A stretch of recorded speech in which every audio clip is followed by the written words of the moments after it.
المرسلين وعلى آله وصحبه أجمعين ومن تبعهم بإحسان إلى يوم الدين. أعوذ بالله من الشيطان الرجيم. بسم الله الرحمن الرحيم. تلك الرسل فضلنا بعضهم على بعض منهم من كلم الله ورفع بعضهم درجات. محترم حاضرین، گزشتہ درس میں رسولوں پر ایمان لانے کے بحث میں ہم لوگوں نے دو نکات کو پڑھا. پہلا کہ رسولوں پر ایمان لانے کی کیفیت اور طریقہ کیا ہو، دوسرا کہ نبی اور رسول میں کیا فرق ہے، اور اسی فرق کے ذریعے سے یہ بات واضح ہوئی کہ رسول کا درجہ نبی سے اونچا ہے. اگلا درس جو ہے، تیسرا عنوان جو انہوں نے قائم کیا، ذیلی عنوان، وہ ہے تفاضل الرسل. نبی سے اونچا درجہ رسول کا ہے. اب بہت سارے رسول آئے، ان رسولوں میں بھی اللہ تبارک و تعالیٰ نے مختلف درجات متعین فرمائے. ان کے درمیان تفاضل مطلب فضیلت کا، ایک دوسرے پر فضیلت کا ہونا. رسول الگ الگ درجے اور فضیلت پر اللہ کی طرف سے رکھے گئے، جیسا کہ اللہ تبارک و تعالیٰ نے فرمایا تلک الرسل فضلنا بعضهم علی بعض. یہ رسول ہیں جنہیں ہم نے جن میں سے بعض کو بعض پر فضیلت عطا کی. منہم من کلم اللہ. اللہ نے مختلف رسولوں کو الگ الگ درجات دیے. اب اس میں سے ایک دو ایسے کا تذکرہ کر رہا ہے جن کو کچھ خصوصیات سے نوازا. تو پہلی ایک خصوصیت کا ذکر کہ ان میں سے منہم من کلم اللہ، ان میں سے کچھ ایسے ہیں جن سے اللہ نے کلام کیا.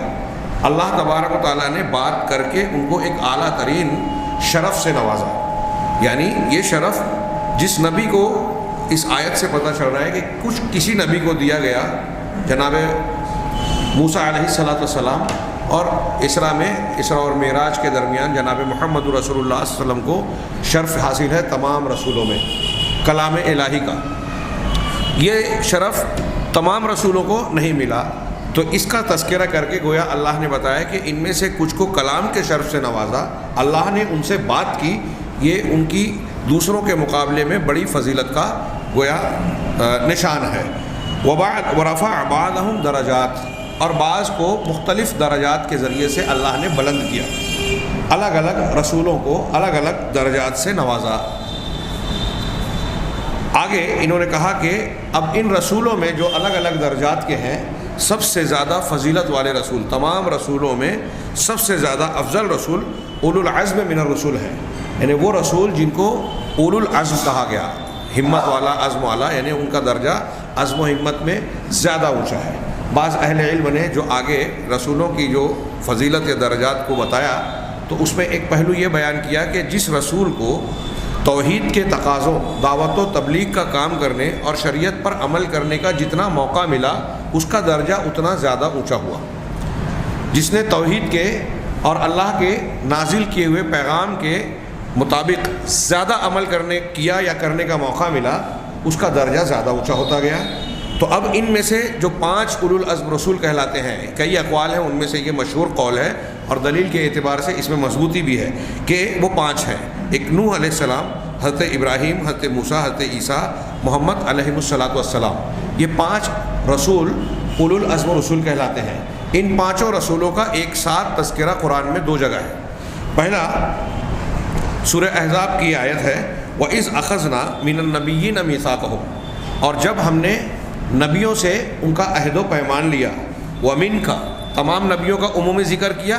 اب اس کے بعد کچھ خاص انبیاء کا ذکر کیا. اس میں سب سے پہلے جناب محمد رسول اللہ صلی اللہ علیہ وسلم کا تذکرہ کیا. وَمِنْكَ، آپ سے لیا. وَمِن نُوحٍ، اور نوح علیہ السلام سے. وَإِبْرَاهِيمَ وَمُوسَى وَعِيسَى ابْنِ مریم، اور ابراہیم، موسیٰ اور عیسیٰ ابن مریم سے. یہ نبی کریم صلی اللہ علیہ وسلم کو ملا کر یہ 5 انبیاء یا 5 رسول ہوئے جن کا اس ایک آیت میں تذکرہ ہے. وَأَخَذْنَا مِنْهُمْ مِيثَاقًا غَلِيظًا، اللہ تبارک و تعالیٰ نے ان سب سے بہت مضبوط اور سخت پختہ قسم کا عہد و پیمان لیا.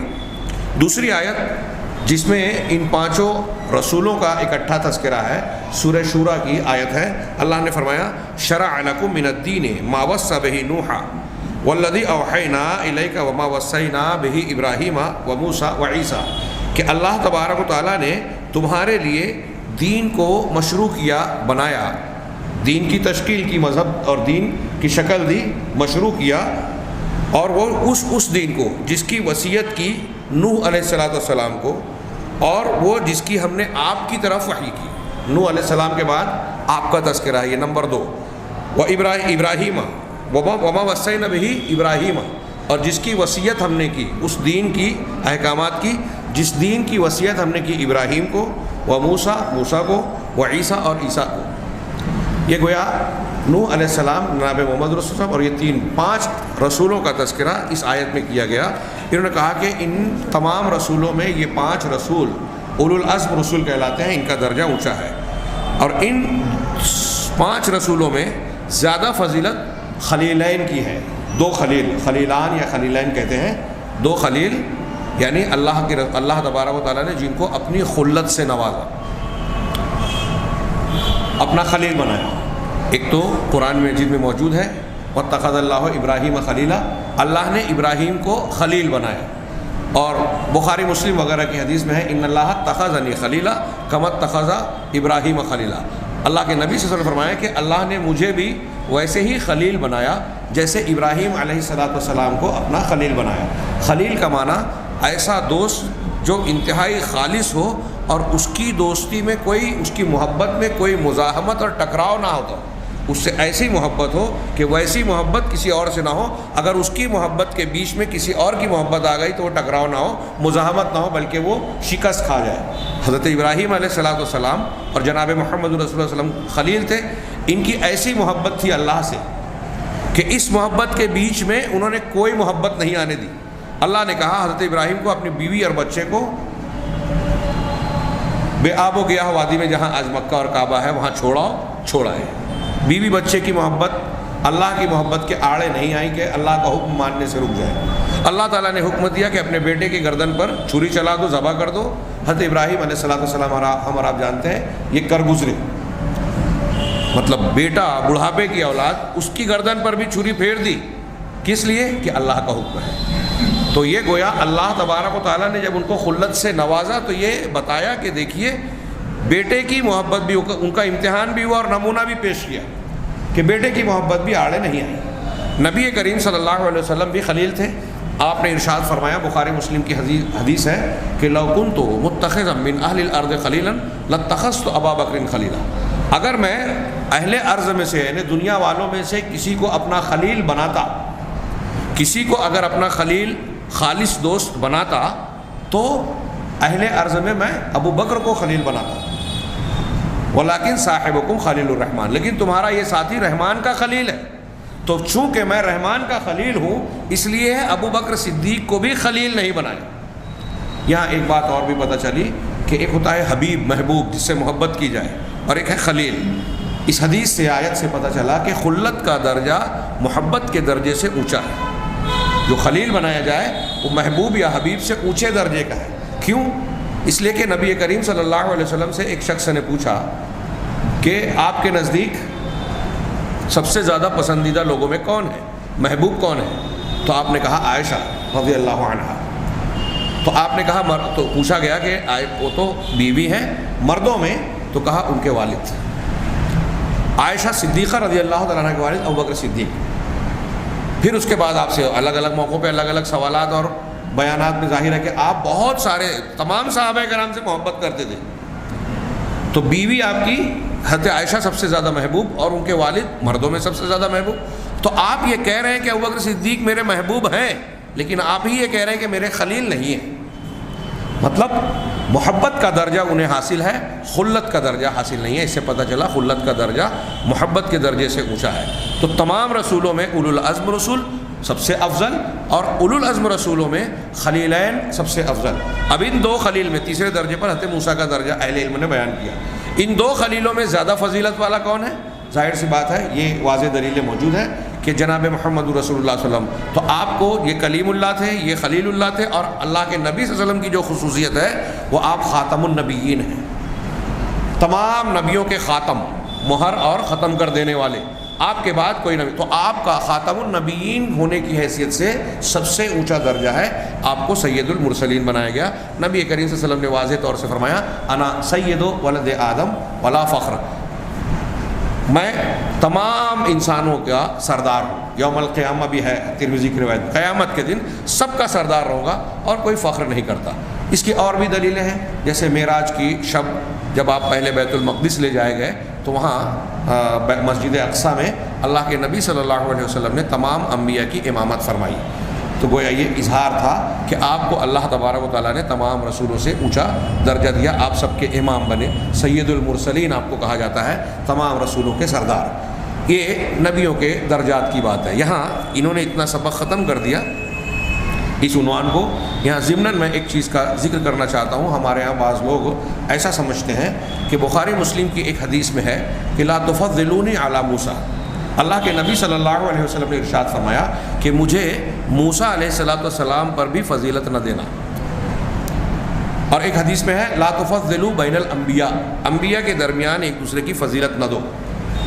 ایک حدیث میں ہے کہ لا ينبغی لأحد ان یقول، اور بعض روایتوں میں کہ اللہ تعالیٰ کہتا ہے لا عبدی لعبد لی، لا ينبغی لعبدی، دونوں الفاظ ہیں حدیث میں، لا ينبغی لعبدی ان یقول انا خیر من یونس بن متہ، کسی بندے کے لیے یہ کہنا جائز نہیں ہے، مناسب نہیں ہے کہ وہ یہ کہے، کوئی انسان یہ کہے کہ میں یونس ابن متہ سے زیادہ بہتر ہوں، حضرت یونس علیہ السلام۔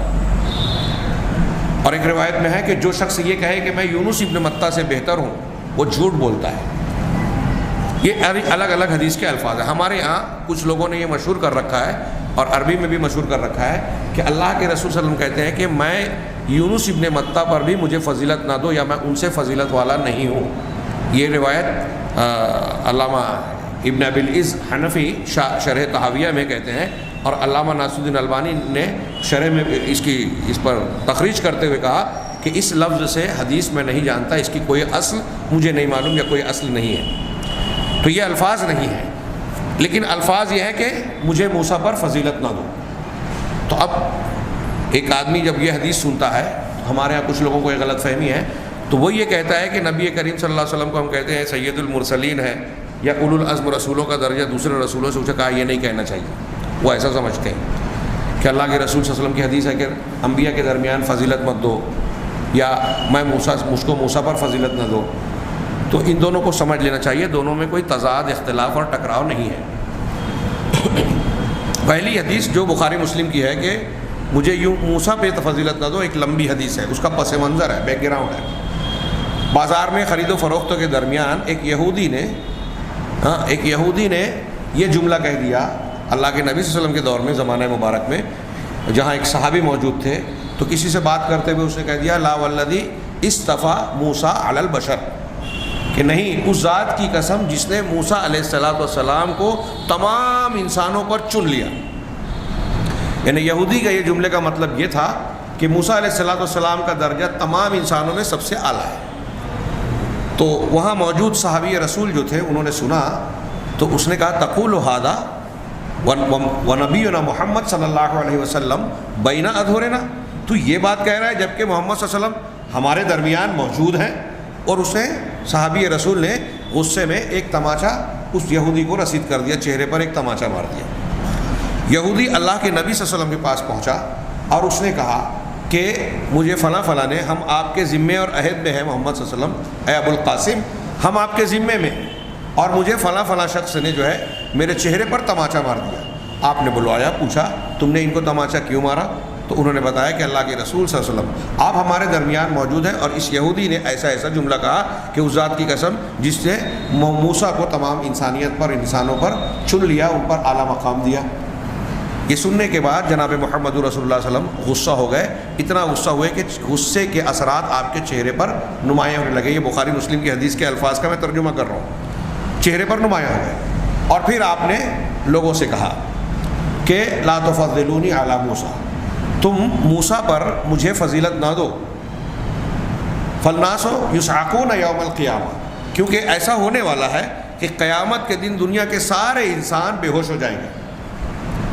وَأَنَا أَوَّلُ مَن يُفِيقُ، سب سے پہلا انسان جو ہوگا یا من یبعث، جسے بے ہوشی سے اٹھایا جائے گا یا جو ہوش میں آئے گا وہ میں رہوں گا۔ بعض روایتوں میں ہے کہ سب سے پہلے ہوش میں آنے والوں میں میں رہوں گا۔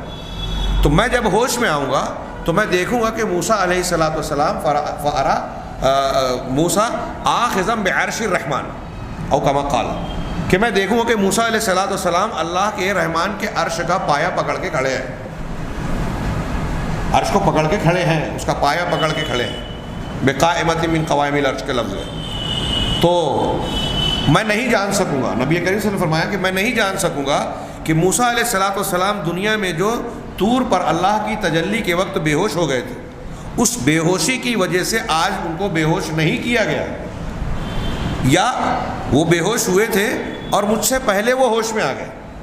یہ نبی کریم صلی اللہ علیہ وسلم کہہ رہے ہیں کہ جب میں دیکھوں گا، میں ہوش میں آؤں گا تو دیکھوں گا موسیٰ عرش کا پایا پکڑ کے کھڑے ہیں، تو میں یہ نہیں سمجھ سکوں گا کہ وہ بے ہوش ہی نہیں ہوئے یا بے ہوش ہوئے تھے اور مجھ سے پہلے ہوش میں آ گئے۔ تو بے ہوش ہی نہیں ہوئے، چونکہ طور پر جب انہوں نے کہا تھا میں تجھے دیکھنا چاہتا ہوں رب العالمین، تو کہا نہیں دیکھ سکتے، ہاں، اور جب تجلی فرمائی تو موسیٰ علیہ السلام بے ہوش ہو کر گر پڑے، قرآن میں ہے سورہ اعراف۔ تو شاید اس وجہ سے اس دن بے ہوش ہی نہیں ہوئے، تو میں یہ نہیں جان سکوں گا، اللہ کے نبی صلی اللہ علیہ وسلم نے فرمایا۔ تو گویا آپ نے ایک موسیٰ علیہ السلام کی ایک فضیلت کا تذکرہ کر کے یہ کہا کہ مجھے ان پر فضیلت نہ دو۔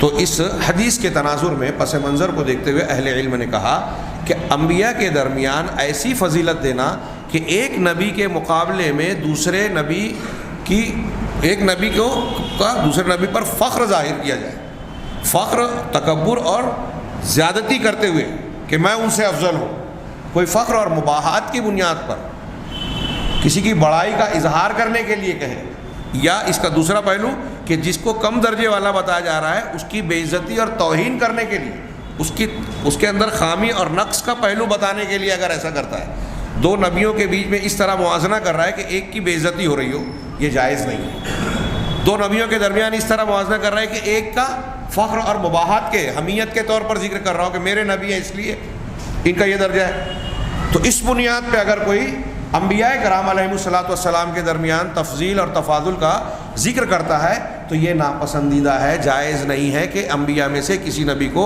آپ بڑا بنائیں اور دوسرے کو چھوٹا، کہ ایک کی عزت کا اظہار کریں یا فخر کا، یا دوسرے کی بے عزتی کریں۔ ایک تو یہ ہے۔ دوسری چیز علماء نے یہ جواب دیا جو امام طحاوی نے بھی دیا، علامہ ابن ابی العز نے بھی دیا، کہ دو نبیوں کے درمیان انفرادی طور پر فضیلت دینا یہ ٹھیک نہیں ہے، عمومی طور پر فضیلت دی جا سکتی ہے۔ انفرادی طور پر کیسے؟ کہ جیسے ایک آدمی کے بارے میں یہ کہا جائے کہ فلاں فلاں سے بہتر ہے، یہ انفرادی معاملہ ہوا، اور یہ کہا جائے کہ فلاں سارے شہر کے لوگوں میں سب سے اچھا آدمی ہے، فلاں اپنے قبیلے میں اپنے خاندان کا سب سے اچھا آدمی ہے، تو یہ ایک عمومی قسم کی تفضیل ہوئی۔ تو ایسا کہنا کہ رسول اللہ صلی اللہ علیہ وسلم تمام رسولوں سے فضیلت والے ہیں یہ ٹھیک ہے، لیکن یہ کہنا کہ رسول فلاں رسول سے بہتر ہے، اس میں وہی پہلو نکل سکتا ہے کہ آپ ایک کی بے عزتی کرنا چاہ رہے ہیں یا ایک کا کمتر درجہ بتانا چاہ رہے ہیں۔ تو اس اعتبار سے نبیوں کے درمیان تفاضل یا ایک پر فضیلت دینا درست اور جائز نہیں ہے۔ تیسری بات جو حضرت یونس علیہ السلام کے بارے میں جو حدیث ہے کہ کوئی شخص یہ نہ کہے تو یہ ظاہر ہے، چونکہ یونس علیہ السلام کا معاملہ قرآن نے نقل کیا کہ ان سے ایک خطا ہوئی، اللہ کے حکم سے پہلے وہ قوم چھوڑ کر نکل گئے، اللہ تعالیٰ کو اس سے ناراضگی ہوئی، اور پھر وہ بالآخر مچھلی کے پیٹ میں پہنچے اور پھر اللہ تعالیٰ سے توبہ استغفار کی، انہوں نے کہا لا الہ الا انت سبحانک انی کنت من الظالمین، وہ پڑھا، اللہ تبارک و تعالیٰ نے ان کو نجات دے دی۔ تو اب چونکہ قرآن نے ان کو کہا ہے وہ ملیم، کہ حضرت موسیٰ علیہ السلام مچھلی کے پیٹ میں گئے اس حالت میں کہ وہ قابل ملامت تھے، اللہ تعالیٰ کے یہاں ان کی ملامت ہوئی، تو اب کوئی یہ سمجھے کہ حضرت یونس علیہ السلام کو تو ملامت کی گئی، انہوں نے اللہ کی نافرمانی کر لی تھی، ارتکاب ہو گیا تھا، میں اتنا فضیلت والا، اتنا نیک متقی پرہیزگار ہوں کہ میں قابل ملامت نہیں ہوں۔ کوئی پیر صاحب، کوئی شیخ، کوئی بزرگ اپنے بارے میں ایسا تصور کر لے کوئی انسان کہ میں بہت متقی پرہیزگار ہوں، حضرت یونس علیہ السلام سے جو خطا غلطی ہوئی اور ان پر جو ملامت کا معاملہ ہوا وہ میرے اندر نہیں ہے، اس لیے میں یونس سے بہتر ہوں۔ تو نبی کریم صلی اللہ علیہ وسلم نے کہا کہ کوئی ایسا نہ کہے، کوئی اگر ایسا کہتا ہے تو وہ جھوٹ بولتا ہے۔ اسی سے اشارہ ملتا ہے کہ یونس علیہ السلام کی ایک ایسی غلطی، اب وہ پیغمبر تھے اور اللہ نے ان کو معاف بھی کر دیا۔ نبوت اور پیغمبری خود ایک استفاء، ایک چننا ہے، اللہ کی طرف سے انتخاب ہے۔ نبوت سے سرفراز کیا جانا ان کو دوسرے انسانوں کے مقابلے میں اعلیٰ درجے والا بنا دیتا ہے، اس لیے یہاں ایک اشارہ یہ بھی کر دوں کہ اگر وہ آگے شاید انہوں نے ذکر کیا ہے کسی درس میں یہاں اختصار کے ساتھ، کہ اگر کوئی کسی غیر نبی کے بارے میں یہ عقیدہ رکھتا ہے، یہ جملہ بڑی غور سے سنیے، ہو سکتا ہے آپ کو نہ معلوم ہو، میں نے اس سے پہلے بھی کہا ہے، لیکن اہل تصوف صوفیہ جو تصوف آج ہمارے ہاں بہت عام ہے، اور لوگ اندھا دھن آنکھ بند کر کے اس کو اختیار کر جاتے ہیں، قرآن حدیث پڑھتے نہیں ہیں۔ اور صوفیوں کے یہاں اگر آپ کسی پیر صاحب کے سلسلے سے وابستہ ہوں، بیعت کریں، تو وہ یہ کہتے ہیں کہ ہمارے یہاں قال ہے، حال ہے، قال نہیں ہے، قال چھوڑ کے آؤ، قال اللہ قال رسول ہم کو مت سنانا کہ اللہ نے یہ کہا رسول، پیر صاحب جو کہہ رہے ہیں بس وہ مان لو۔ یہ انتہائی بنیادی طور سے گمراہی کا راستہ کھولنا ہے۔ تو ان کے یہاں اہل تصوف کے یہاں یہ عقیدہ اور قول موجود ہے کہ وہ اپنے مشائخ کو، صوفیہ کے مشائخ کو اور سلسلے کے جو پیر اور بڑے لوگ ہیں ان لوگوں کو یہ مانتے ہیں کہ ان کا درجہ انبیاء سے اونچا ہے۔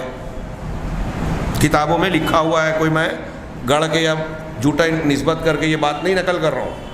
وہ یہ کہتے ہیں کہ انبیاء کا درجہ، ان کے پیروں کا، مشائخ کا اور سلسلے کے بزرگوں کا درجہ انبیاء سے اونچا ہے، نعوذ باللہ۔ اور انبیاء کی شان میں گستاخی کے بہت سے اقوال ان کے یہاں پائے جاتے ہیں کہ ہمارے پاس، ان کے پاس چھلکا ہے، ہمارے پاس گدا ہے۔ شبلی ایک بہت مشہور صوفی ہے، ان کا ایک جملہ ہے مشہور کہ خذنا فی بحر وقف الانبیاء بساحلہ، ہم ایسے سمندر میں غوطہ لگاتے ہیں کہ انبیاء اس کے ساحل کنارے ہی پہ کھڑے رہ گئے، وہ کنارے ہیں، ہم بیچ میں ڈبکی مار رہے ہیں، یعنی ہمارا درجہ ان سے اونچا ہو گیا۔ تو جو ایسا سمجھتا ہے، ایسا قائل ہے، اس بات کو مانتا ہے، اہل سنت والجماعت کے سلف و خلف علماء کے نزدیک وہ اسلام سے خارج ہو جاتا ہے، وہ کافر ہو جاتا ہے۔ کیوں؟ اس لیے کہ قرآن و حدیث کے بالکل واضح صاف ستھرے دلائل اس بات پر دلالت کرتے ہیں کہ انبیاء کرام علیہم الصلاۃ والسلام کا درجہ غیر نبی تمام انسانوں کے مقابلے میں سب سے اونچا ہے۔ کوئی کسی بھی مقام کو پہنچ جائے، وہ کسی نبی کے درجے کو، وہ چاہے کم درجے کے نبی ہو، کسی پیغمبر کے درجے کو کوئی غیر پیغمبر پہنچ ہی نہیں سکتا۔ یہ گانٹھ باندھ لیجئے دماغ میں، دل و دماغ میں۔ اب کوئی انفرادی طور سے کسی کی کوئی فضیلت اگر ہو تو اجتماعی مجموعی طور سے اس کی فضیلت نہیں بیان کی جاتی۔ اب جیسے مثال کے طور پہ ہم یہ کہیں کہ سیدنا عمر فاروق رضی اللہ تعالی عنہ کی یہ فضیلت حضرت اللہ کے رسول صلی اللہ علیہ وسلم سے بخاری مسلم کی بالکل صحیح حدیثوں میں ہے کہ آپ جس گلی سے گزرتے شیطان وہ راستہ چھوڑ دیتا تھا، دوسرا راستہ اختیار کرتا تھا۔ اب کوئی یہ کہنے لگے کہ حضرت عمر فاروق کی تو یہ فضیلت ابوبکر صدیق کی نہیں ہے، تو کیا اس ایک فضیلت کی بنیاد پہ حضرت عمر کا درجہ حضرت ابوبکر سے زیادہ اونچا ہو جائے گا؟ اللہ کے نبی صلی اللہ علیہ وسلم پچھلی فرشتوں کے بعد میں نے وہ حدیث نقل کی پوری کہ آپ تشریف رکھے ہیں، آپ کے پیر کا کچھ حصہ کھلا ہوا ہے، ابوبکر صدیق آئے، اجازت دی، بیٹھے بات کر رہے ہیں، آپ اسی حالت میں، عمر فاروق آیا، آپ اسی حالت میں ہیں، عثمان غنی نے اجازت طلب کی، آپ نے پہلے کپڑا سیدھا کیا اور پھر اس کے بعد جو ہے ان کو اجازت دی اندر آنے کی۔ بعد میں ام المومنین حضرت عائشہ نے پوچھا کہ ابوبکر صدیق عمر فاروق سے آپ نے یہ لحاظ نہیں کیا، عثمان سے کیوں کیا؟ تو اللہ کے رسول فرمایا کہ میں اس شخص سے کیوں نہ شرماؤں جس سے فرشتے شرماتے ہیں۔ اس سے معلوم ہوا کہ اللہ کے رسول صلی اللہ علیہ وسلم نے یہ اہتمام عثمان غنی کے لیے کیا، ابوبکر اور عمر کے لیے بھی نہیں کیا، تو کیا اس بنیاد پر حضرت عثمان غنی کا درجہ مجموعی طور پر حضرت ابوبکر صدیق اور عمر فاروق سے بڑھ جائے گا؟ اللہ کے نبی صلی اللہ علیہ وسلم، یہ ہمارے رافض جو ہیں داماد رسول حضرت علی کی کہتے ہیں، اس بنیاد پہ اہل بیت اور کیا کیا، تو کیا حضرت عثمان غنی کو دو بیٹیاں دی ایک بعد دیگرے؟ تو کیا اس کی بنیاد پہ ہم یہ کہیں کہ بھائی چونکہ اللہ کے رسول نے صحابہ میں سے کسی کو 2 بیٹیاں نہیں دی سوائے عثمان غنی کو، کیا ان کا درجہ مجموعی طور سے بڑھ جائے؟ سمجھنے کی بات ہے۔ ایک آدمی کلاس میں پڑھاتا ہے، کلاس میں بہت سارے بچے ہوتے ہیں، ایک بچہ پوری کلاس میں پہلا نمبر ہے، کہتے ہیں کہ سب سے بہتر بچہ یہ ہے، لیکن ایک بچہ ایسا ہے جو سب سے سارے سبجیکٹ میں نہیں لیکن کسی ایک سبجیکٹ میں، حساب میں، انگلش میں وہ دوسروں سے بہتر ہے، 1 نمبر ہے، جو پورے بچوں میں 1 نمبر آتا ہے، اس کے مقابلے میں ایک بچہ ایسا ہے جو حساب میں اس سے زیادہ مارکس لیتا ہے، تو کہیں گے کہ حساب میں یہ سب سے اچھا ہے۔ حساب میں سب سے بہتر ہونے سے یہ ثابت نہیں ہوا کہ ہر سبجیکٹ میں یا مجموعی طور سے پوری کلاس میں سب سے بہتر ہو۔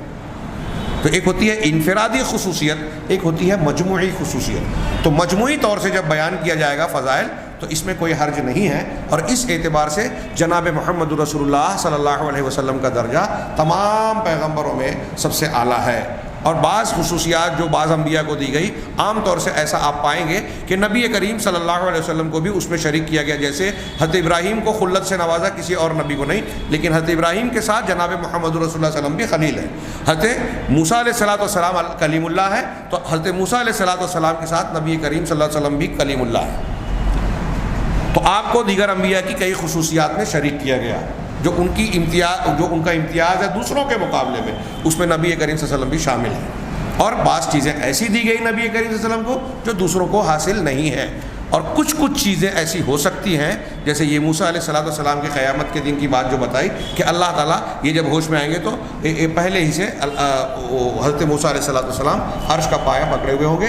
گویا یہاں ایک معاملے میں اللہ کے رسول صلی اللہ علیہ وسلم سے مقدم نظر آ رہے ہیں، لیکن مجموعی طور سے آپ کا درجہ سب سے اونچا ہے. یہ تفاضل انبیاء کی بحث ہوئی. اگلا چوتھا عنوان انہوں نے اسی ایمان بالرسول کے تحت قائم کیا کہ النبوۃ تفضل واصطفاء واختیار من اللہ تعالی. اللہ کہہ رہے کہ نبوت جو ہے یہ اللہ تعالیٰ کی جانب سے تفضل ہے، فضیلت بخشنا، مہربانی کرنا. استفاء چننا، مصطفیٰ مانے چنا ہوا، تو انتخاب ہے، اللہ کا انتخاب ہے. واختیار، اور اللہ کا اختیار اور پسند کرنا ہے، منتخب کرنا ہے. یعنی اس عنوان سے کہنا کیا چاہ رہے ہیں کہ جن کو بھی سچا نبی بنایا گیا وہ اللہ تبارک و تعالیٰ کا انتخاب اور اکرام، اعزاز ہے اللہ کی طرف سے. یہ کسی انسان کی اپنی کوشش کا نتیجہ نہیں ہے. اور اللہ تبارک و تعالیٰ نے جب کسی کو منتخب کیا، رسالت اور نبوت کی خلعت سے نوازا، تو چونکہ اللہ علیم و حکیم ہے، علم والا ہے، حکمت والا ہے، وہ سب سے بہتر جانتا ہے کہ کون اس نعمت کا، اس سب سے اعلیٰ درجے کا انسانوں میں مستحق تھا. کون ہے جو مستحق تھا؟ اللہ تعالیٰ نے اسی کو منتخب کیا. تو آگے کہہ رہے ہیں کہ نبوت جو ہے یہ اللہ تعالیٰ کی جانب سے اختیار کی ہوئی، چنی ہوئی ہوتی ہے. اللہ تعالیٰ نے قرآن میں ارشاد فرمایا اللہ یستفی من الملائکۃ رسلا ومن الناس. اللہ ہی ہے جو ملائکہ میں سے، یہ آیت ایمان بالملائکہ میں بھی گزر چکی ہے، جو ملائکہ میں سے کچھ رسولوں کو منتخب کرتا ہے، پیغمبروں کو، ومن الناس، اور انسانوں میں سے بھی، لوگوں میں سے. تو اللہ چنتا ہے، منتخب کرتا ہے. ان اللہ سمیع بصیر، اللہ سننے والا اور دیکھنے والا ہے. اس کے سننے سے اور دیکھنے سے اس کو خوب معلوم ہے، علم میں ہے، کوئی چیز اس سے مخفی نہیں ہے کہ کون قابل ہے وہ اللہ کی نگاہ سے چھپا رہ جائے، اور کون اچھا ہے اور اللہ تبارک تعالیٰ اس کو نہیں دیکھ رہا ہے، اس کو نہیں سن رہا ہے. کوئی بھی اس کے علم اور احاطہ قدرت اور علم سے، سماعت اور بصارت سے باہر نہیں ہے. لہذا اللہ ہی ہے جو فرشتوں میں سے اور انسانوں میں سے رسولوں کو چنتا ہے. کہہ رہے ہیں آگے، یہ کہہ رہے ہیں، یہ سورہ حج کی آیت تھی، آگے کہہ رہے ہیں کہ نبوت جو ہے یہ ایسا کسب نہیں ہے، کمائی نہیں ہے، محنت سے حاصل کی ہوئی چیز ہو، ایسا نہیں ہے کہ لوگ کوشش سے، محنت سے، یا مختلف قسم کی عبادات میں مشقت اٹھا کر، یا اطاعت میں محنت کر کے، یا اپنے نفس کی تہذیب اور دل کی صفائی کر کے، اور اخلاق و کردار یا نفس کی کسی ریاضت اور محنت کر کے، کوئی پریکٹس کر کے، بہت ریاضت، عبادت میں بڑی محنت کر کے کوئی اس مقام کو پالے، ایسا نہیں ہے. یعنی آپ کتنی بھی محنت کر لیں، اطاعت و فرما برداری کے کام کر لیں، تقوی اور پرہیزگاری کے کتنے بھی اسباب اختیار کر لیں، آپ کے اپنے اختیار کرنے سے، مشقتیں اٹھانے سے، محنت کرنے سے نبوت کا حقدار کوئی نہیں ہو سکتا. جیسا کہ بعض لوگوں کا یہ خیال ہے، گمان ہے، کما یقول من یزعم، وہ شخص کہتا ہے جو یہ گمان رکھتا ہے کہ جو شخص اپنے ظاہر و باطن کے کمال کا مشاہدہ کرے، یعنی لازمی طور سے اپنے ظاہر اور باطن کے کمال پر نگرانی کرے، ہاں، اور اس کو مسلسل نگرانی کر کے، پابندی کر کے اپنے ظاہر اور باطن کی تہذیب اور صفائی کرتا رہے، ہاں، تو ایسا کرنے والا انسان جو یہ کہتا ہے، ایسا کرنے والا، اس کا جو باطن ہے، اس کا باطن کا آئینہ بالکل صاف، شفاف اور سیکل ہو جاتا ہے، پالش کر کے جو صاف کر دیا جائے ایسا ہو جاتا ہے، کچھ لوگ کہتے ہیں. اور اس کے دماغ کی بصیرت جو ہے وہ بالکل واضح اور کھل جاتی ہے، اور اس کے لیے کچھ ایسے حالات ہموار ہو جاتے ہیں جو کسی اور کے لیے ہموار نہیں ہوتے. اور جیسا کہ یہ بعض لوگوں کا قول ہے، اور جیسا کہ بعض فلسفہ اختیار کرنے والے لوگوں نے جو اسلامی ملکوں میں اور تاریخ میں پائے جاتے ہیں اور ان کی شہرت بھی حاصل ہوئی، ان کا خیال تھا انہوں اور ایسے لوگوں نے فلسفہ اور اسلام، دینی تعلیم، دینی عقیدے اور فلسفہ کو ملا کے لے کے چلنے کی کوشش کی کہ فلسفہ اور منطق سے جو بات ثابت ہو رہی ہے قرآن حدیث کو اس سے ملایا جائے، دونوں کو ساتھ ساتھ لے کے چلا جائے۔ اس چکر میں انہوں نے قرآن و حدیث کی بہت ساری چیزوں کا رد کر دیا، انکار کر دیا، یا اس میں تحریف اور تبدیلی کے شکار ہو گئے۔ تو کہا کہ جو لوگ فلسفہ اور دین کو ملا کر چلنے کے دعوے دار تھے، جیسے فارابی اور ابن سینا اور ان کے علاوہ کئی لوگ، فارابی اور یہ لوگ جو ہے علم طب میں، سائنٹسٹ میں، ایجادات میں بڑے مشہور لوگ ہیں، ان کے کارنامے ہیں۔ ابن سینا نے اپنے دور میں کتاب العین لکھی، بہت بڑے طبیب بھی تھے۔ کتاب العین، آنکھ والی، آنکھ کے متعلق جتنی بیماریاں آج کے جدید ترین اور مہذب ترین دور میں، ترقی یافتہ دور میں آنکھ کے آپریشن کے لیے جو آلات استعمال ہوتے ہیں، ان میں سے آج بھی بہت سارے آلات ایسا بتایا جاتا ہے کہ ان کی ڈیزائن وہی ہے جو اس زمانے میں ابن سینا نے بنائی تھی۔ تو یہ دنیاوی اعتبار سے، فلسفہ، منطق اور طب کے اعتبار سے یہ لوگ بڑے اعلیٰ معیار کے تھے، بہت علم والے تھے، اس میں کوئی شک نہیں۔ لیکن دین کا علم ان کے یہاں ایسا تھا کہ یہ فلسفہ میں پڑھ کر اس میں گمراہی کا شکار ہو گئے، اور ایسا اکثر ہو جاتا ہے کہ کبھی کبھی بڑے قابل لوگ گمراہی کا شکار ہو جاتے ہیں۔ اس لیے اللہ کے رسول نے دعا سکھائی کہ آپ ہم دعا کرتے رہے، یا مقلب القلوب ثبت قلبی علی دین، اے دلوں کو پھیرنے والے میرے دل کو اپنے دین پر جما دے، اہدنا الصراط المستقیم ہر نماز میں سکھائی۔ تو بہرحال یہ فارابی اور ابن سینا اور ان کے علاوہ کچھ جو فلسفی تھے، ان کا یہ خیال تھا کہ ان النبوۃ فیض یفیض من العقل الفعال، کہ نبوت جو ہے عقل فعال کا فیضان ہے، یعنی وہ عقل جو بہت روشن ہو، منور ہو، اس کی کوششوں، محنتوں، سوجھ بوجھ کی وجہ سے انسان نبوت حاصل کر سکتا ہے، اس کو یہ فیضان مل سکتا ہے۔ اور دلوں میں انسان کی شخصیت کی، دل کی استعداد، دل کی صلاحیتوں کی وجہ سے یہ اس کو نبوت کا درجہ مل جا سکتا ہے۔ فَأَيُّ عَبْدٍ كَانَ اسْتِعْدَادُهُ أَتَمَّ، تو جو بھی بندہ ایسا ہو کہ اس کی استعداد یعنی صلاحیت، اس کی صلاحیت جتنی زیادہ کامل ہوگی، مکمل ہوگی، تو اس کا فیضان، عقل کا اور دل کا یہ فیضان بھی اتنا زیادہ کامل ہوگا، بغیر اس کے کہ ملائے اعلیٰ سے، اللہ کی طرف سے اور فرشتوں کی طرف سے جو اللہ تعالیٰ بھیج کر فیضان نازل کرتا ہے، اس کے حاصل کیے بغیر محض اپنی دل کی اور دماغ کی صلاحیت کی وجہ سے وہ یہ فیضان حاصل کر سکتا ہے۔ میں نے یہ اپنے الفاظ میں ان کی شخصیت کا وہ کہا، عبارت کا مفہوم بیان کیا۔ تو اللہ اور ملائے اعلیٰ کی طرف سے اس کو کوئی خطاب ملے یا نہ ملے، وحی ملے نہ ملے، اس کی اپنی صلاحیت کی وجہ سے وہ درجہ اس کو مل سکتا ہے۔ کہ ابن سینا، فارابی جیسے لوگوں کا خیال تھا، ہاں، اور یہ کہہ رہے ہیں کہ فیض ان کے نزدیک، یہ جو فیضان کہا جا رہا ہے، ان کے نزدیک ایسی چیز ہے جس کو انسان محنت کر کے کما سکتا ہے، جس کے اندر بیان کی ہوئی شرائط پائی جائیں کہ دماغ ایسا ہو، ظاہر باطن پر نظر رکھے، مشاہدہ کرے، ہاں، تو اس کے اندر وہ شروط ہوگی تو وہ کما سکتا ہے، یہ صلاحیت حاصل کر سکتا ہے۔ تو ان لوگوں کے نزدیک نبوت کا جو درجہ ہے، رسالت اور پیغمبری کا درجہ، یہ کسبی ہے، یعنی کمائی جا سکتی ہے، حاصل کی جا سکتی ہے محنت کر کے۔ ان متکلمین جو فلاسفہ متکلمین تھے، ان کی اس اصل میں کچھ بات کے دوسرے لوگوں نے بھی، مسلمان علماء نے بھی جو ہے وہ متاثر ہو کر پیروی کر ڈالی۔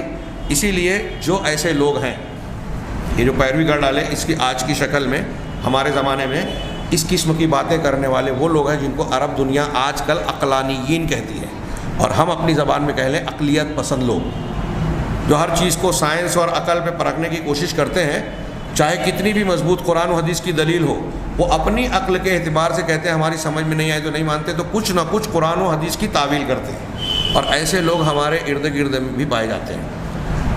ہمارے ہاں مولانا ابوالعلا مودودی کی جو فکر ہے، جماعت اسلامی والے جس کو مانتے ہیں، میں واضح طور سے کہہ رہا ہوں کیونکہ میں سمجھتا ہوں کہ اشارہ کرنے میں بہت سارے لوگ سمجھ نہیں پاتے، اور مقصود ان کی شخصیت پر کوئی کیچڑ اچھالنا نہیں، صحیح بات بیان کرنا اور سمجھنا ہے۔ اللہ تعالیٰ ان سے اور جس سے بھی مسلمانوں سے خطا ہوئے معاف کرے۔ ہم سمجھنے سمجھانے کے لیے ذکر کرتے ہیں۔ تو مولانا ابوالعلا مودودی صاحب نے جو فکر و خیال قرآن و حدیث میں جس طرح کی بحثیں کی ہیں، بعض جگہ انہوں نے منکرین حدیث کو جواب دینے کی کوشش کی، لیکن خود اپنی ذہنی صلاحیت اور عقلی بنیادوں پر، ذوقی بنیادوں پر ایسے اصول اختیار کر لیے حدیث کے اور قرآن کے بارے میں کہ اس نے گمراہی کا دروازہ کھول دیا، انکار حدیث کی راہ ہموار کی۔ اب ان کے ماننے والے ان کے بتائے ہوئے اصولوں پہ چل کے کتنی ایسی جو بالکل پختہ اور ثابت شدہ حدیثیں ہیں جن کے قبول کرنے میں علماء اہل سنت تقریباً یا مکمل متفق ہیں، ایسی حدیثیں بھی ہمارے بہت سارے ان اقلیت پسند لوگوں کو سمجھ میں نہیں آتی۔ عذاب قبر کیسے ہوگا؟ قبر یہ کھڈا ہے کیا؟ معراج میں ایک ہی رات کیسے گئے اللہ کے رسول صلی اللہ علیہ وسلم؟ ہاں، ایسا کیسے ہو سکتا ہے؟ اگر کوئی غیر مسلم، یہ لوگ جب اس قسم کی باتیں بیان کرنے لگتے ہیں، جتنے بھی عقل پسند ہیں، تو وہ ایک مقدمہ یہ تیار کرتے ہیں آپ سے، ہم سے بحث کرتے ہوئے کہ اگر کوئی غیر مسلم اعتراض کرے گا تو ہم کیا جواب دیں گے؟ میں ان سے یہ کہنا چاہتا ہوں کہ آپ آج کچھ ایسی چیزوں کا جواب دے لیتے ہیں غیر مسلموں کو جس کا 100 سال پہلے، 200 سال پہلے امام بخاری، امام مسلم، امام ترمذی، امام ابو داؤد، امام حنیفہ، امام شافعی، امام مالک کے دور میں عقلی جواب نہیں دیا جا سکتا تھا۔ آج سائنس کی تحقیق نے اس کا جواب ڈھونڈ لیا، تو آج آپ اس لائق ہو گئے کہ کوئی ایک سوال کا جواب دے لے رہے ہیں، اور جو جواب آپ 2-4 ایسے جانتے ہیں وہ امام شافعی، امام ابو حنیفہ، امام بخاری اور یہ لوگ نہیں جانتے تھے۔ تو کیا امام بخاری، امام شافعی، امام حنیفہ یا دوسرے سلف نے ان جوابوں کو نہ جاننے کی وجہ سے یا عقلی طور سے غیر مسلموں کو مطمئن نہ کر پانے کی وجہ سے قرآن حدیث کا انکار کر دیا کہ ہم جب سمجھا نہیں سکتے تو اس کو نہیں مانیں گے، یا ویسے مانیں گے جیسے سمجھا سکتے ہیں؟ کیا انہوں نے ایسا کیا؟ نہیں کیا۔ یہی ایمان ہے کہ اگر ایک چیز ہماری سمجھ میں نہیں آ رہی ہے لیکن ہمیں پتہ ہے کہ اللہ نے کہا ہے، رسول اللہ صلی اللہ علیہ وسلم فرمایا، تو ہم ایمان لاتے ہیں۔ ابو جہل نے اور کفار مکہ نے ابو بکر صدیق سے کہا تھا کہ کیا ابو بکر آپ یہ بات بھی مانو گے جو محمد تمہارے ساتھی کہہ رہے ہیں؟ کہا کیا کہہ رہے ہیں؟ کہا وہ کہہ رہے ہیں کہ رات میں ہی گئے بیت المقدس، پھر وہاں سے آسمان پہ 7 آسمان کی سیر کی اور اس کے بعد صبح ہونے سے پہلے آ بھی گئے۔ ابو بکر صدیق نے کہا کہ کیا اللہ کے رسول صلی اللہ علیہ وسلم نے ایسا کہا ہے؟ کہا ہاں، اگر آپ نے کہا ہے تو میں مانتا ہوں، یہ ہے ایمان۔ اب کیا ابو بکر صدیق اس وقت سوجی کر سکتے تھے؟ آج جو انسان اتنی تیز رفتار سواریاں اور روشنی کی رفتار اور یہ فلاں اور فلاں چیزیں بتاتا ہے، کیا ابو بکر صدیق کے سامنے یہ تحقیقات تھیں؟ تو ان عقل پسندوں کا مسلک اگر ابو بکر صدیق کا مسلک ہوتا تو کہتے کہ نہیں، یہ تو میں نہیں مانتا، سارے صحابہ کرام رد کر دیتے۔ لیکن کچھ نئے مسلمانوں کو سمجھ میں نہیں آیا، لہٰذا وہ پھر سے مرتد کہلانے لگے، مرتد ہو گئے۔ جو ایمان والے تھے انہوں نے مان لیا۔ تو یہ فلسفہ اور منطق کا جو زور چلا یونانی فلسفہ آنے کے بعد، اسماء و صفات کے باب میں میں اس کی کچھ تفصیل بیان کر چکا ہوں کہ اسماء و صفات کے سلسلے میں انہوں نے عقل لگانی شروع کی، تو اللہ کے نام جو قرآن و حدیث میں آئے ہیں، صفات آئی ہیں، اس کے بارے میں وہ اہل سنت کے اور قرآن و حدیث کے بتائے ہوئے طریقے سے بھٹک گئے، گمراہی کا شکار ہو گئے۔ کہیں انکار کر دیا، کہیں تحریف کر دی، کہیں تعویل فاسد کرتے ہیں، کہیں تشبیہ کا شکار ہو جاتے ہیں، مختلف گمراہیاں اختیار کر لی۔ کیوں؟ اس لیے کہ قرآن و حدیث کو بنیاد بنانے کی بجائے اپنی عقل کو اور فلاسفہ مناطقہ فلسفہ اور منطق کو جاننے والوں کے بنائے ہوئے خود ساختہ اصولوں کی بنیاد پر دین کی غیب کی باتوں کو سمجھنے کی کوشش کی۔ یہی معاملہ یہاں بھی ہے، اور میں یہ جو بات کہہ رہا ہوں ایسی ہی باتیں آج ہمارے گرد و پیش میں کئی لوگ کہتے ہیں۔ اب دماغ قرآن حدیث کہہ رہی ہے کہ ایک مثال دے رہا ہوں تاکہ آپ کی سمجھ میں آ جائے کہ آج کیسے پائے جاتے ہیں۔ میں نے عذاب قبر معراج والی بات کہی۔ اب ایک مسئلہ ہے، جیسے نبی کریم صلی اللہ علیہ وسلم پر جادو ہوا، بخاری مسلم کی اور کئی حدیثیں ہیں، اور کوئی 2-3 حدیثیں نہیں ہیں۔ یہ جب انکار کرتے تو سمجھتے ہیں کہ وہ ایک ہی حدیث ہے، اس کو رد کر دیں گے چھٹی مل جائے گی۔ اس ایک حدیث کو رد کر کے آپ بہت ساری حدیثوں کو رد کرتے ہیں۔ تو بخاری مسلم کی جو حدیث ہے کہ اللہ کے نبی صلی اللہ علیہ وسلم پر ایک یہودی نے، لبید بن عاصم نے جادو کیا، کچھ لوگ کہتے ہیں من شر النفاثات سے ان کی بیٹیوں نے کیا تھا، لیکن یہ علامہ ابن تیمیہ وغیرہ کہتے ہیں کہ اس تعویل کی ضرورت نہیں، وہاں گرہ میں پھونکنے والی ارواح خبیثہ مراد ہے، شیاطین جو خبیث روحیں ہیں ان کو لبید بن عاصم نے ان سے مدد لی گویا۔ تو یہ جو جادو کا واقعہ ہوا اور آپ پر یہ نازل کی گئی، اس میں اب ہمارے یہاں کے کچھ لوگ کہتے ہیں کہ عقل کی بنیاد پہ، کچھ لوگ بالکل یہ انکار کرتے ہیں، کچھ لوگ اس کی تعویل کرنے کی کوشش کرتے ہیں۔ ہمارے دعوت القرآن کے شمس پیرزادہ صاحب نے اس کا انکار کیا، اور بخاری مسلم کی حدیث میں جو ہے وہ فن حدیث کی گہرائیوں سے واقف ہوئے بغیر جو ہے کچھ کہ اس حدیث کے سند میں فلاں راوی ایسا ہے ویسا ہے، اگر کسی پہ کلام ہے تو وہ مجروح ہو گیا، ایسا نہیں ہے، پھر بعد میں تحقیق مکمل جو ہوتی ہے اس کی بنیاد پر فیصلہ ہوتا ہے۔ تو آدھے ادھوری بحث پر انہوں نے اس کی تضعیف کر دی۔ اس کا لوگوں نے جواب دیا کہ یہ روایت بالکل پختہ ہے، بالکل مضبوط اور پختہ ہے۔ امین احسن اصلاحی صاحب تدبر قرآن، بڑی مفصل تفسیر لکھی، بڑی اچھی زبان۔ ہمارا نوجوان طبقہ، ادب جاننے والا طبقہ، کوئی زبان سے متاثر ہو جاتا ہے، کوئی فلسفے سے، منطق سے، ارے یہ تو ایسی عقل والے ہیں اور ویسی عقل والے۔ یہ سب چیزیں جو ہے انسان کو مرغوب نہیں کرنی چاہیے۔ بیس کسی بھی چیز کو صحیح غلط ناپنے کے لیے عقیدہ اور منہج، یہ دو چیزیں ہمیشہ ملحوظ رکھنا چاہیے۔ عقیدہ اور منہج درست ہے تو زبان خراب بھی ہے، قبول کر لو۔ عقیدہ منہج درست نہیں ہے تو کوئی روز 5 مرتبہ ٹی وی چینل پہ آئے، پوری دنیا میں مشہور ہو، اس کا نام لوگ لیتے ہو، امریکہ یورپ سے اس کا بلانا آتا ہو، وہ ہمارے یہاں قابل قبول نہیں ہو سکتا، اس سے متاثر نہیں ہونا چاہیے۔ تو امین احسن اصلاحی صاحب انہوں نے یہ کہا کہ پیغمبر پہ کیسے نبی پر جادو کیسے ہو سکتا ہے؟ ایک تو عقلی بات، اب اس کو جوڑا کہاں سے؟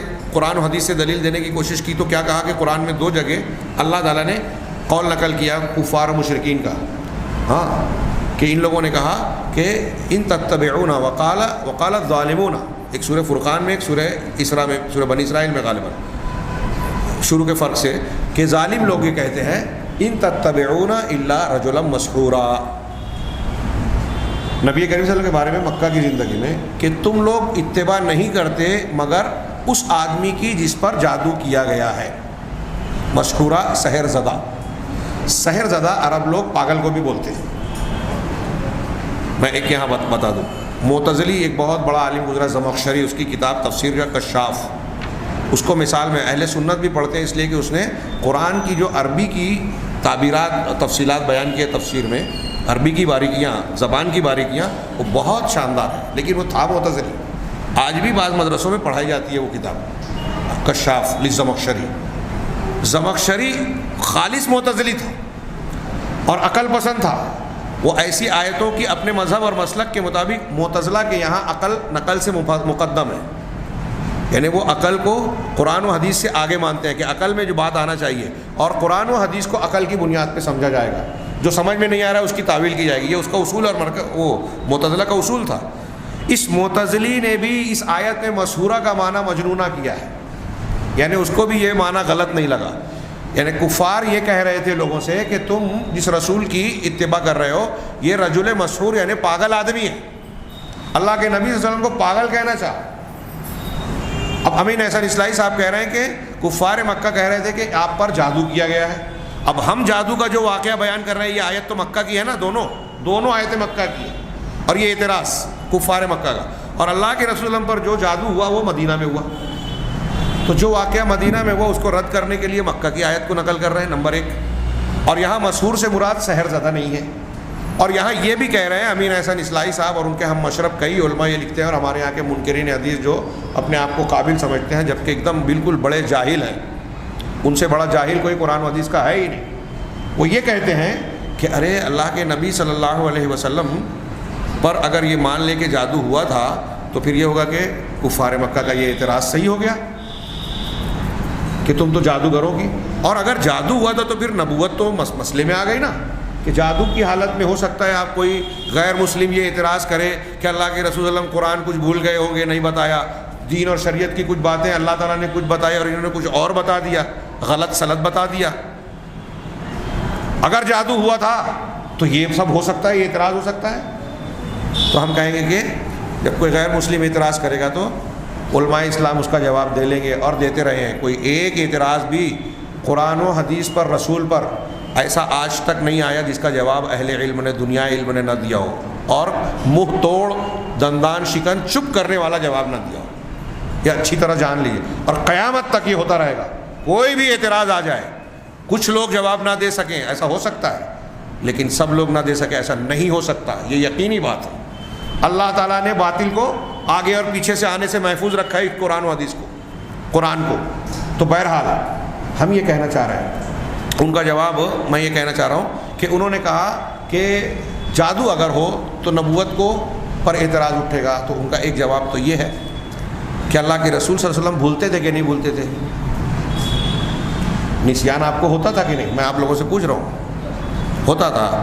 آپ نے ایک مرتبہ بخاری وغیرہ کے 2 رکعت پہ ظہر میں سلام پھیر دیا، کمرے میں چلے گئے، ایک صحابی نے جا کے بلایا، بولا کہ کیا نماز کم ہو گئی یا آپ بھول گئے؟ اللہ کے رسول نے صحابہ سے آ کے پوچھا کہ کیا یہ خرباق ذوالیدین جو مجھ سے کہہ رہے ہیں صحیح ہے، میں نے 2 ہی پڑھائی ہے؟ کہا ہاں اللہ کے رسول۔ پھر آپ مصلی پہ کھڑے ہوئے اور پھر دوبارہ 2 رکعت اور پڑھائی اور سجدہ سہو کیا، اور اس کے بعد کہا کہ میں تمہاری طرح انسان ہوں، انسا کما تنسون، میں ویسے ہی بھولتا ہوں جیسے تم بھولتے ہو۔ اب امین احسان اصلاحی اور یہ جتنے منکرین حدیث ہیں ان سے ہم سوال کریں کہ یہ قرآن سے بھی ثابت ہوتا ہے کہ رسول اللہ صلی اللہ علیہ وسلم بھول سکتے ہیں، نسیان ہو سکتا ہے۔ اب اگر کوئی غیر مسلم یہ اعتراض کرے آپ سے کہ جب رسول بھول سکتے ہیں تو ہو سکتا ہے قرآن کی کوئی صورت بھول گئے ہوں، لوگوں کو نہ بتائی ہو، یہ اعتراض اگر کرے تو آپ کیا جواب دیں گے؟ ان منکرین حدیث سے ہم پلٹ کے سوال کریں کہ رسول بھول سکتے ہیں، یہ مانتے ہو کہ نہیں مانتے ہو؟ قرآن سے ثابت ہو جائے گا، سنقرئک فلا تنسا، یہ تو وعدہ ہے۔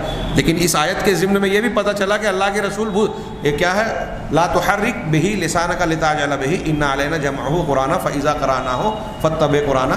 اور ایک جگہ اور آیت ہے کہ اللہ کے رسول نے کہا کہ بھائی آپ کو نسیان جب سے ہم محفوظ رکھیں گے اس قرآن کو۔ تو اللہ کے رسول کو نسیان ہو سکتا تھا، ہوتا تھا، لیکن قرآن میں اور شریعت میں نسیان نہیں ہو سکتا۔ کیوں؟ اللہ کا وعدہ ہے سنقرئک فلا تنسا، ہم آپ کو پڑھا دیں گے تو آپ نہیں بھولیں گے۔ اس کا مطلب دوسری چیزیں اسی سے ثابت ہوتا ہے کہ آپ بھولتے تھے۔ قرآن پڑھائیں گے تو آپ قرآن نہیں بھولیں گے، اس کا مطلب دوسری چیزیں آپ بھول سکتے ہیں۔ تو اللہ تبارک و تعالیٰ نے آپ کی ایک بشری کمزوری جو نسیان اور بھولنے کی شکل میں موجود تھی، اس بشری کمزوری سے قرآن کو جب محفوظ کر دیا تو عارضی طور سے جو آپ کے اندر جادو زدہ ہونے کی وجہ سے جو کمزوری آئی، اس سے قرآن کی حفاظت نہیں کرے گا۔ ام المومنین حضرت عائشہ صدیقہ صاف کہتی ہیں کہ اللہ کے رسول صلی اللہ علیہ وسلم پر جادو تو کیا گیا، آپ پر اتنے دنوں تک جادو کا اثر رہا، لیکن اس کا اثر یہ ہوتا تھا کہ دنیاوی امور میں آپ بھول جاتے تھے۔ کسی بیوی سے ملاقات کرنے گئے لیکن بھول گئے کہ میں نے ملاقات کی یا نہیں کی، کھانا کھا لیا لیکن بھول گئے کہ کھانا کھایا کہ نہیں کھایا۔ لیکن حضرت عائشہ ام المومنین کہتے ہیں کہ دین کے معاملے میں آپ کوئی چیز نہیں بھولتے تھے، نماز، روزہ، رکعت کی تعداد، قرآن کی آیات، کوئی چیز نہیں بھولتے تھے، اللہ نے اس کی حفاظت کی۔ تو آپ کو یہ ماننے میں کیا دقت ہے؟ آپ کی عقل میں کیوں یہ بات ہے؟ جب نسیان کے بارے میں آتی ہے تو اس کے بارے میں کیا ہے؟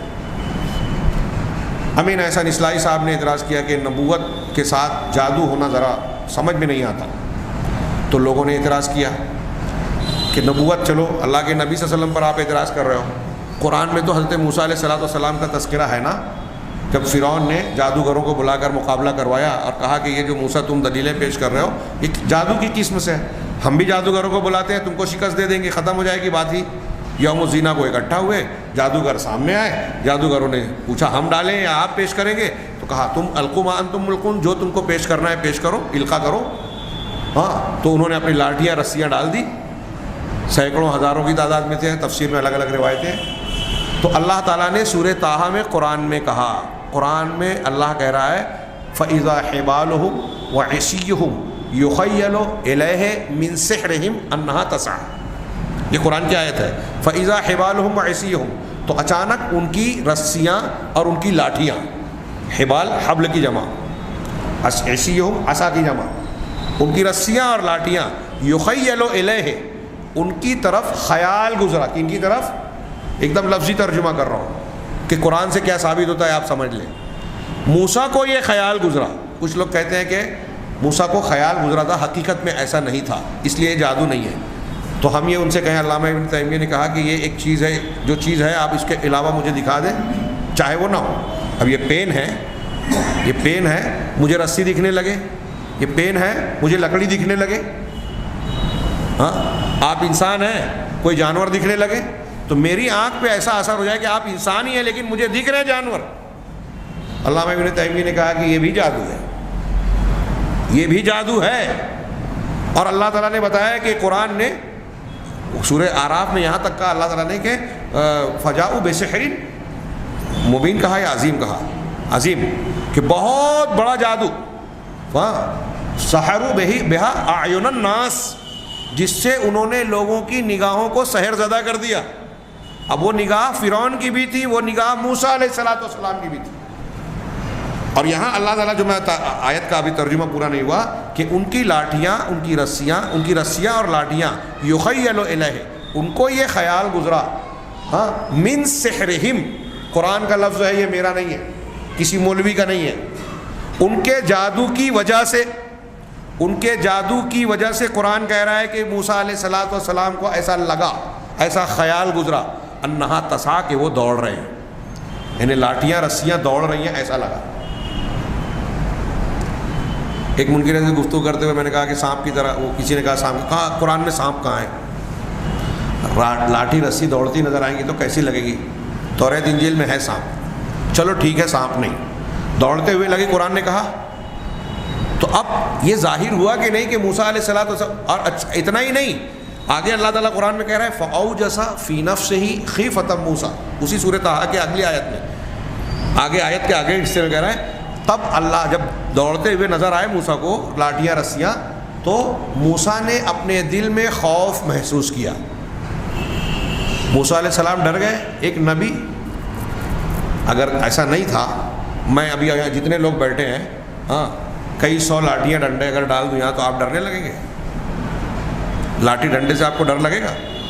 موسیٰ علیہ السلام کو ڈر کیوں ہوا؟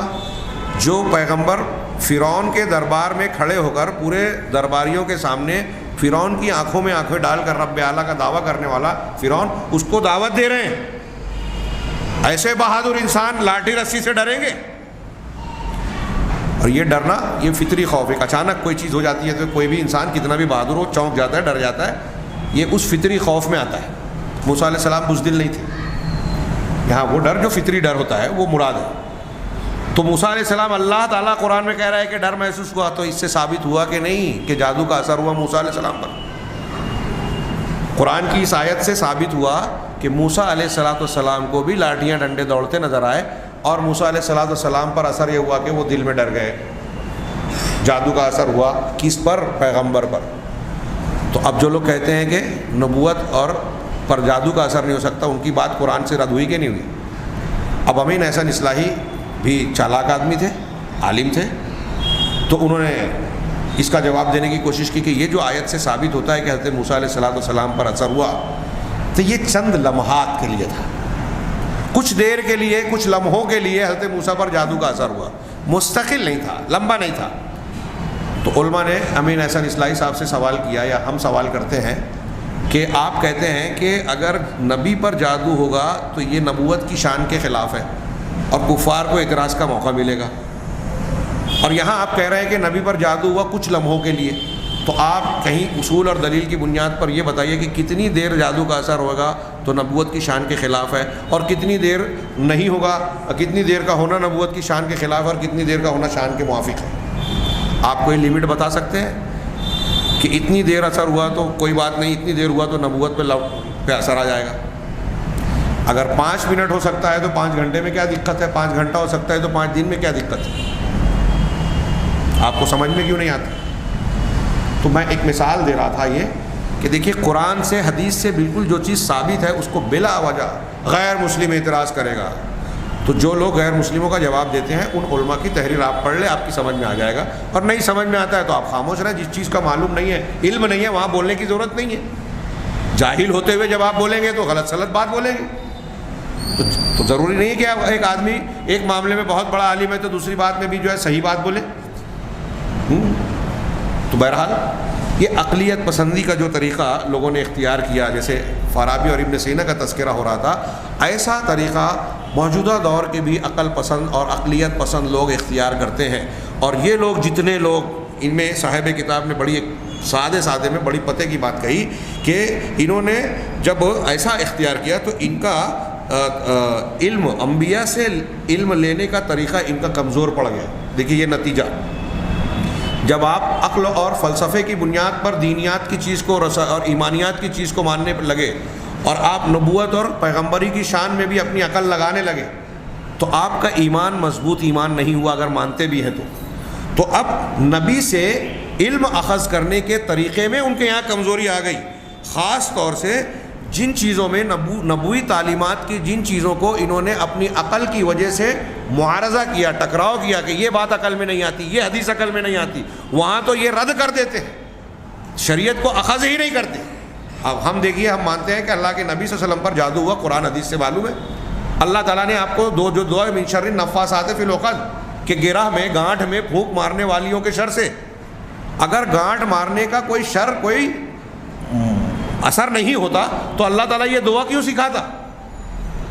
اللہ تعالیٰ نے اس کے شر سے پناہ مانگنے کی ہم کو تعلیم دی، اس کا مطلب یہ کہ گانٹھ میں گرہ لگانے کا کچھ اثر ہے، تب تو ہم کو دعا سکھائی ہے۔ یہ دعا سکھانا خوش اس بات، اور پھر نبی کریم صلی اللہ علیہ وسلم کے تعلق سے بخاری مسلم کی اور دوسری حدیث کی کتابوں میں آپ پر جادو کیے جانے کی حدیثیں موجود ہیں۔ اب جب ہم یہ حدیث مانتے ہیں تو نبی کریم صلی اللہ علیہ وسلم کے تمام مقامات کے ساتھ یہ حدیث کا ماننا ہمارے لیے ایک سبق بنتا ہے۔ یہ سبق ان کے لیے نہیں ہے جو انکار کر رہے ہیں۔ کیا سبق ہے؟ کہ نبی کریم صلی اللہ علیہ وسلم بھی انسان تھے۔ یہ توحید کی دلیل ہے۔ اگر آپ کے اندر اللہ تعالیٰ کی صفات اور خصوصیات ہوتی تو آپ پر جادو ہو ہی نہیں پاتا۔ آپ پر جادو ہوتا تو آپ کو فوراً پتہ چل جاتا کہ میرے خلاف لبید بن عاصم یا فلاں اور فلاں نے ایسا ایسا عمل کیا ہے۔ آپ پر جادو ہوا، تقریباً مہینہ بھر آپ اس کے شکار رہے اور آپ کو خبر نہیں ہوئی۔ دو فرشتے حضرت جبریل علیہ السلام اور ان کے ساتھی جب آئے، پیدانے سرانے کھڑے ہو کے بات چیت کی اور بتایا، تب آپ کو پتہ چلا۔ آج ہمارے یہاں لوگ رقیہ سینٹر کھولتے ہیں، پھونک جھاڑ کرنے والے کے پاس جاتے ہیں، وہ دیکھ کے بول دیتا ہے کہ اس کے اوپر فلاں نے کیا ہے، اس پر کسی رشتہ دار نے کیا ہے اور ڈھیما نے کیا۔ نبی کو پتہ نہیں ہے، ان کو پتہ چل جاتا ہے۔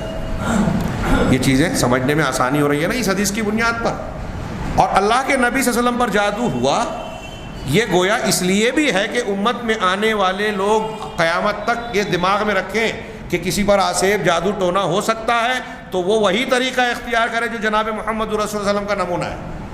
اللہ تعالیٰ نے ہر معاملے میں ہم کو نمونہ بنایا ہے۔